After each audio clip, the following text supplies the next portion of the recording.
Porque si mañana o cualquier día nos despertáramos con la noticia de que la URSS se desintegró, aún en esas circunstancias, Cuba y la revolución cubana seguirían luchando y seguirían resistiendo. Antes del triunfo revolucionario, la economía de Cuba estaba controlada por empresas extranjeras. El azúcar ha sido la fuente principal de la economía cubana, pero el 70% de las tierras pertenecían al comercio norteamericano, mismo que generaba el 30% del Producto Nacional Bruto. Sus exportaciones representaban 80% del comercio y empleaba a 25% de todos los trabajadores. Esto hace que el descontento se generalice, lo que provoca el apoyo a las nacionalizaciones y que las tierras se repartan entre 200,000 campesinos.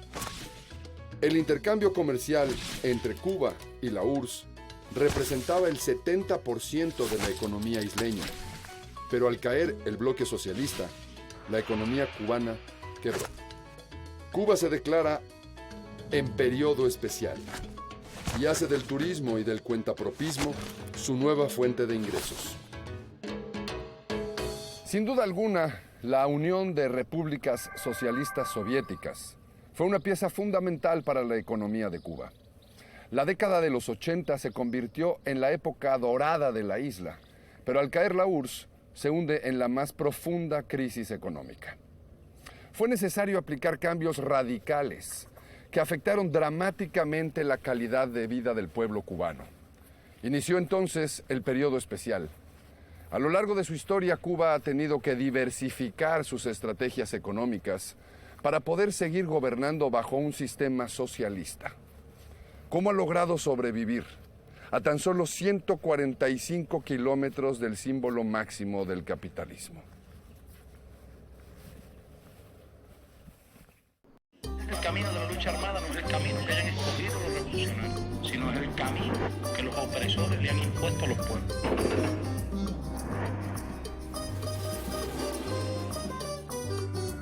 Of the Soviet military buildup on the island of Cuba.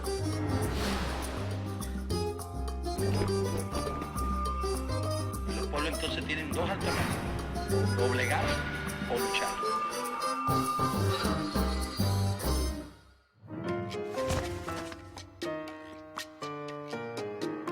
Cuba fue uno de los grandes o primeros productores de azúcar del mundo. Cuba producía azúcar desde la época colonial y fue precisamente una producción, vamos a decir, terrible. Primero a costa de los esclavos negros y después, cuando se acabó la esclavitud, a costa de la explotación de lo que se llamaban los colonos, o sea, los agricultores. Esta era la finca de mi familia, de mis abuelos, mis antecesores. Todas estas áreas que ustedes ven aquí hoy, esto era caña.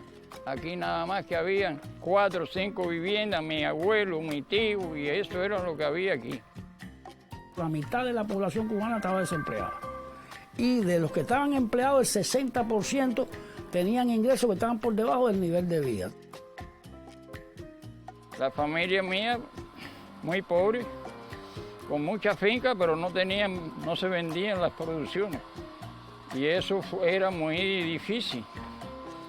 Era muy difícil, la vida se nos hacía muy difícil.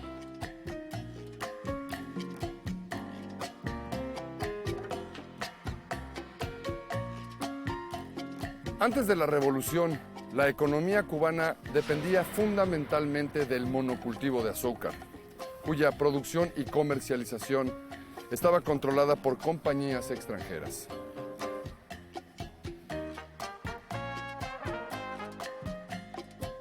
En resumen, producíamos azúcar de caña, se la vendíamos a los americanos y el dinero que nos pagaban los americanos, con eso le compraban a los americanos el resto de todo.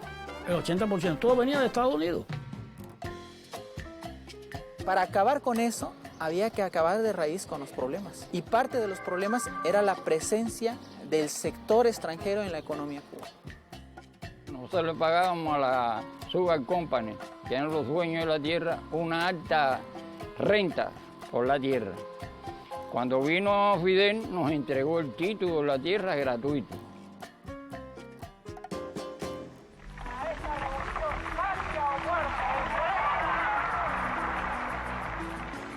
Ya realmente ahí pudimos ver que el campesinado comenzó a mejorar. Con el triunfo de la revolución, comienzan a crearse cambios drásticos en materia de economía. La mayor prioridad para la revolución es la distribución de la tierra. Las reformas atacan al sistema capitalista en la isla. Esa revolución no solamente va a joder al dictador, va a joder los intereses de las grandes potencias o las grandes familias del mundo. ¿Qué hacen esos grandes intereses internacionales? Intentar que esa revolución fracase.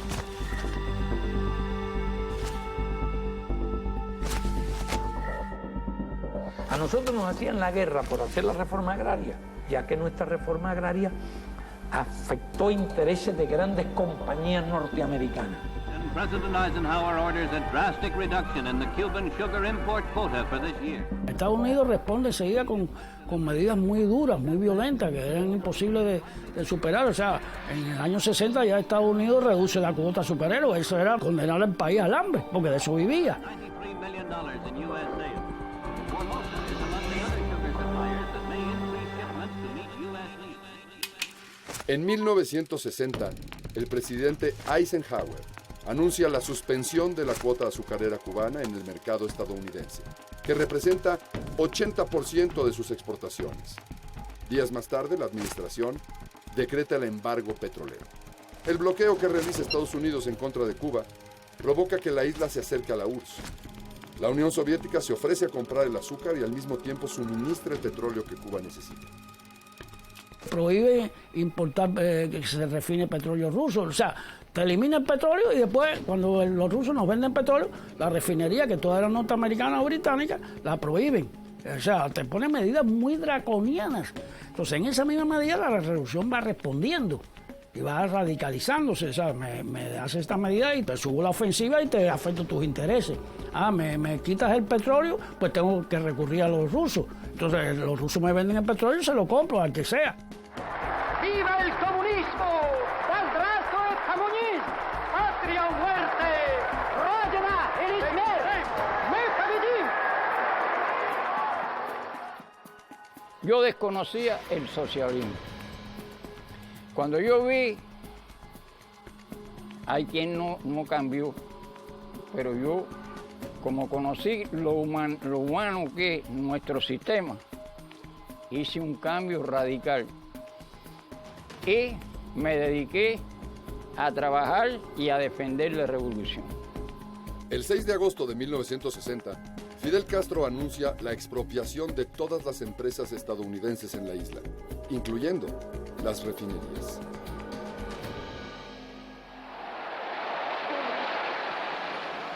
Compañía Cubana de Electricidad.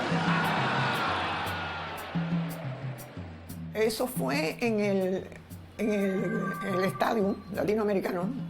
Ahí estaba todo el pueblo. Sí, eso estaba ahí todo el mundo. Todas las empresas de la compañía eléctrica.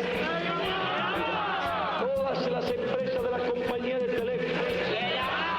Todos los bienes, por supuesto, y empresas de la Texaco y de la ESO. La Sinclair. Y además, There is a limit to what the United States in self-respect can endure. That limit has now been reached.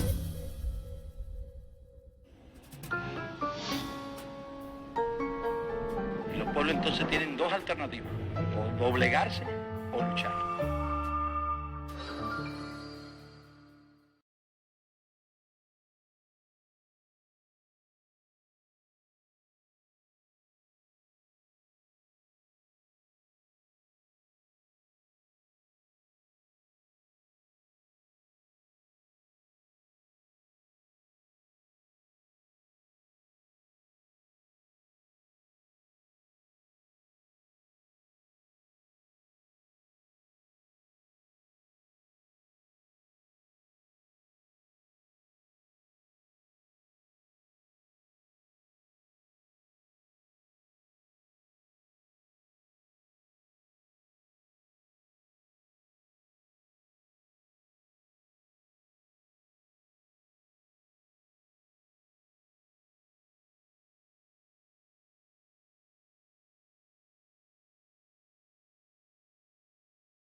fuerza armada no es el camino que hayan escogido los revolucionarios, sino es el camino que los opresores le han impuesto a los pueblos. El 85% de los turistas que llegan a La Habana y Varadero provienen de Estados Unidos. En enero de 1961, la historia da un giro dramático. El gobierno norteamericano prohíbe a sus ciudadanos viajar a Cuba. Al entrar la revolución, la industria del turismo cayó abruptamente. Es así como se decide todo a un solo caballo: azúcar.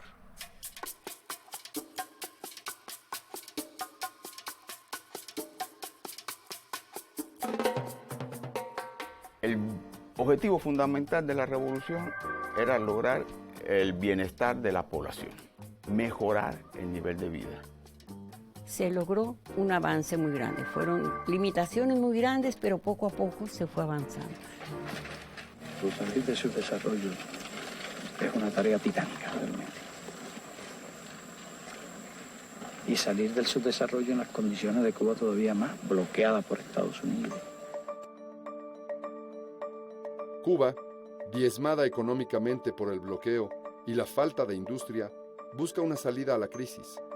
La agricultura se convierte en su carta estratégica, concentrando todos los esfuerzos en la zafra de la caña de azúcar. El objetivo: producir 10 millones de toneladas para su venta y así mostrar un socialismo triunfante. La falta de tecnología obliga a una movilización masiva de personas al campo, provocando que se desarticule la economía interna. El gran salto cubano fracasa. Y es inevitable que Cuba ingrese al Consejo de Ayuda Mutua Económica. Durante todos los años 60, Cuba ensaya proyectos de desarrollo nacional autónomos que culminan con la zafra de los 10 millones y aquel intento romántico de poder alcanzar una autonomía propia en economía que realmente no se logra y que hace que Cuba tenga que entrar en el año 1972 en el acuerdo económico del CAME, que es la que le permite un desarrollo económico sostenido, alcanzar un nivel de vida para la población como nunca antes se había tenido en Cuba. Pero tuvo que Cuba hacer todo un cambio grande y así lo podemos ver en la industria no solamente azucarera, lo vemos también en la industria textil. Se construyeron muchas viviendas, se construyeron muchas escuelas, se construyeron una serie de viales, infraestructuras agrícolas.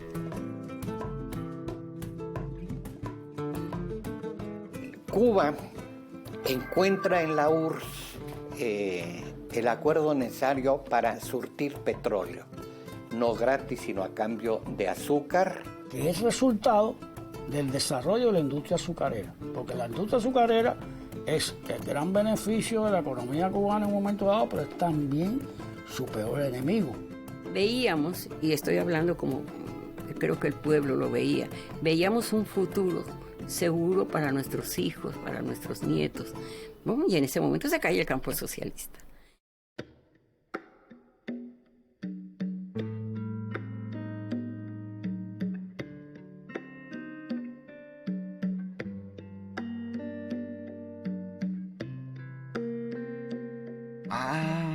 Pero entonces vino el periodo especial, vino el derrumbamiento del campo socialista.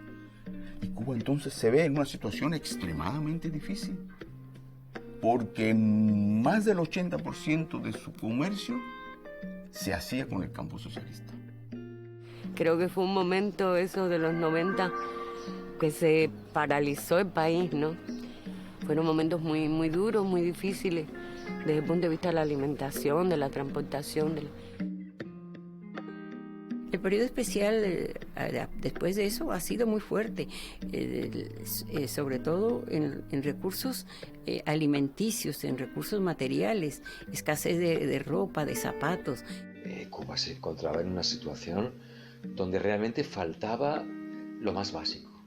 Faltando las cosas que faltaban en Cuba en aquellos momentos, nos iríamos todos de nuestro propio país. Significó que no hubiera electricidad. La comida que te llegaba, y además súper racionada, había la libreta de racionamiento, pues si no tenías en el refrigerador electricidad, la carne se te echaba a perder y no podías cocinarla porque las estufas eléctricas no son de gas.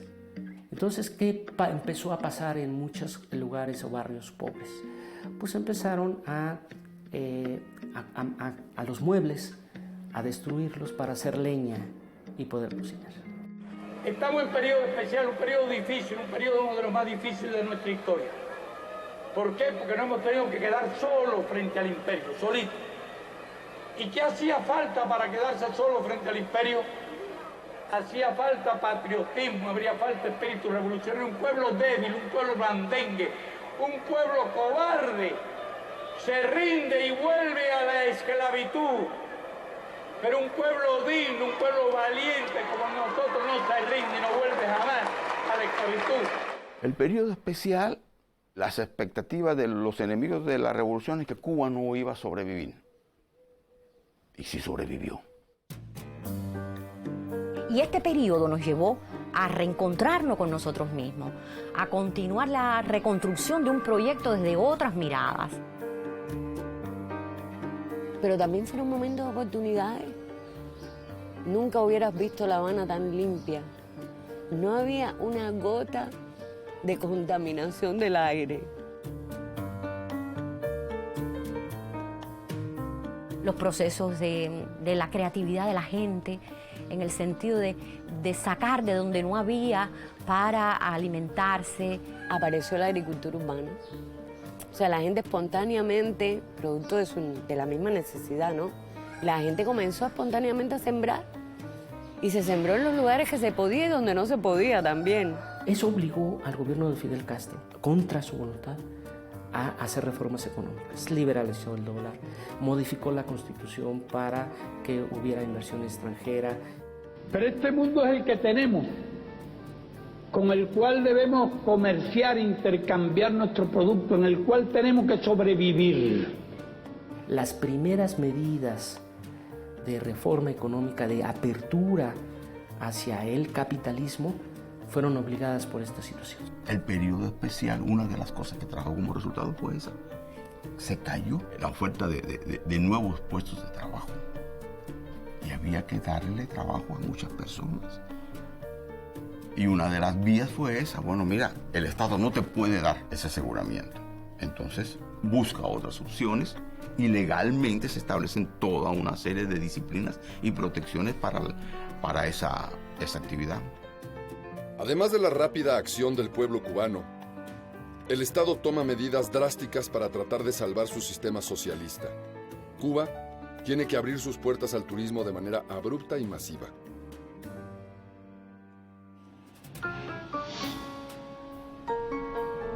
Y los pueblos entonces tienen dos alternativas, o doblegarse o luchar.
El camino de la lucha armada no es el camino que hayan escogido los revolucionarios, sino es el camino que los opresores le han impuesto a los pueblos. Crece la remesa, crece el turismo, crece el mercado inmobiliario, crecen los trabajos por cuenta propia, es decir, una privatización a nivel del negocio personal y familiar, no al nivel de la pequeña y mediana empresa privada, pero todo eso implica un cambio, yo diría un cambio estructural de la economía. Poco a poco, Cuba se va recuperando con las reformas económicas enfocadas en el sector de servicios. Sin embargo, la crisis sigue siendo lacerante. Hasta que en el año 2000 un gran aliado llega a la isla, Hugo Chávez. Después de todo este periodo especial, del doble bloqueo, del respiro que toma la Revolución Cubana con el triunfo de procesos progresistas en América Latina, sobre todo el de Venezuela, pues se da de nuevo en precios preferenciales un intercambio. Cuba es un bastión de la dignidad latinoamericana y como tal hay que verla y como tal hay que seguirla y como tal hay que alimentarla.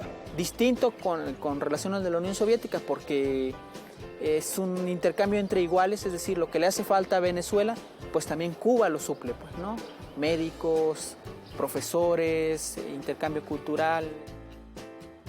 Los médicos van y pueden hacer contratos de trabajo por determinado tiempo, otras veces cumplen misiones y se le paga medio. En Cabo Verde yo cogía un salario, y una parte nosotros lo dábamos para Cuba, para la misma salud pública, y el otro salario, la parte me quedábamos nosotros con él, para nuestras cosas, y muchos problemas que se resolvieron.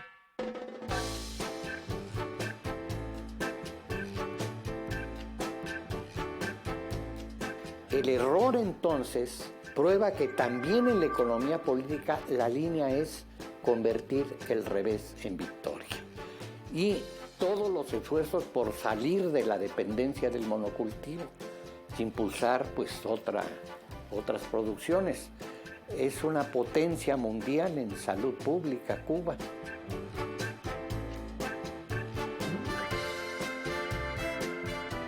Recordaremos que Fidel cede el poder a Raúl por una enfermedad en el verano del año 2006. Y a partir de ahí yo creo es que se echa a andar este proyecto de reforma que incluye la entrega de tierra en usufructo a los campesinos, la dilatación del trabajo por cuenta propia y una apertura a la inversión extranjera directa.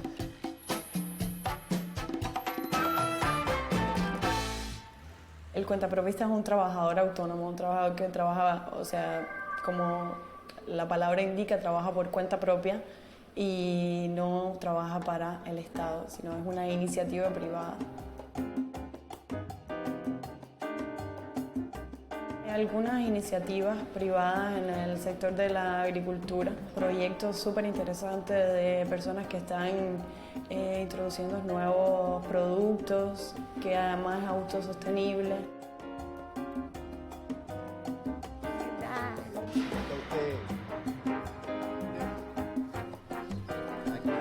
Hacía días que no podía venir. Sí, pero yo he ido preparando las cosas poco a poco. Te estoy hablando de que en los primeros años empezó todo el proceso de que la gente empezó a sembrar, de que eso comenzó a ordenarse y de los gobiernos locales que le dan continuidad y que le dan apoyo a este desarrollo que hoy por hoy abastece el 75% de las hortalizas en las ciudades.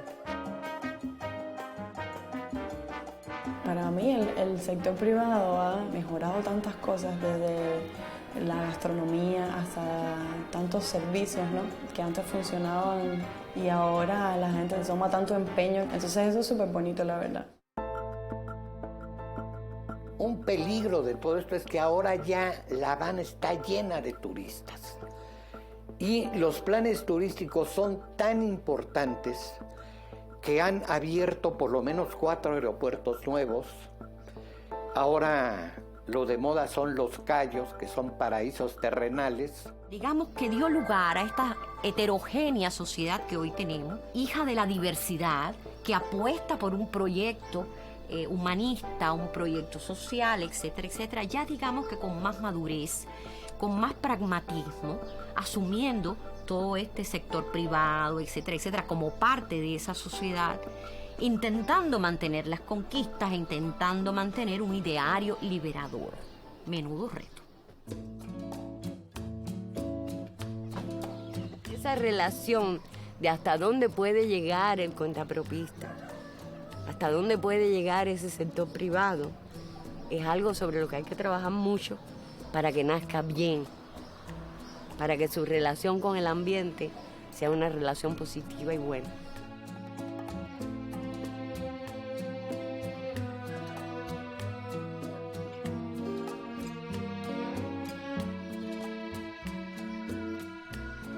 Eso hasta gracioso, ¿no? La palabra permacultura ni la conocía. Una cultura permanente del cuidado del medio ambiente y los recursos naturales, ¿no?, que tenemos. Me gustó la palabra y me metí de a lleno en esto, y todo lo que estoy haciendo lo hago pensando, siempre cuidando el medio ambiente. Voy a trabajar con el agua, veo la forma siempre de utilizar lo más racional posible el agua y darle otra utilidad al agua antes de que el agua la desperdicie. Diciéndolo como cuentapropista, te voy a decir, las personas no saben la importancia de eso, porque al final la naturaleza nos pasa factura, ¿no? Al final, pero cuando tú lo estás cuidando, estás sintiendo una satisfacción y estás teniendo beneficios económicos. Bueno, es que yo pienso que es demasiado evidente que la forma en que hemos vivido este planeta no es la que le conviene ni al planeta, ni a nosotros, ni a otras especies. Y tenemos que cambiar nuestra filosofía de vida.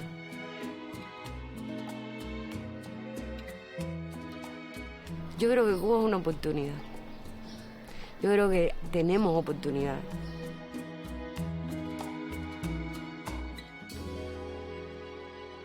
El proceso de la economía en Cuba no se puede entender sin la labor de las mujeres. Tras el triunfo de la revolución, la mujer cubana está presente en todas las luchas.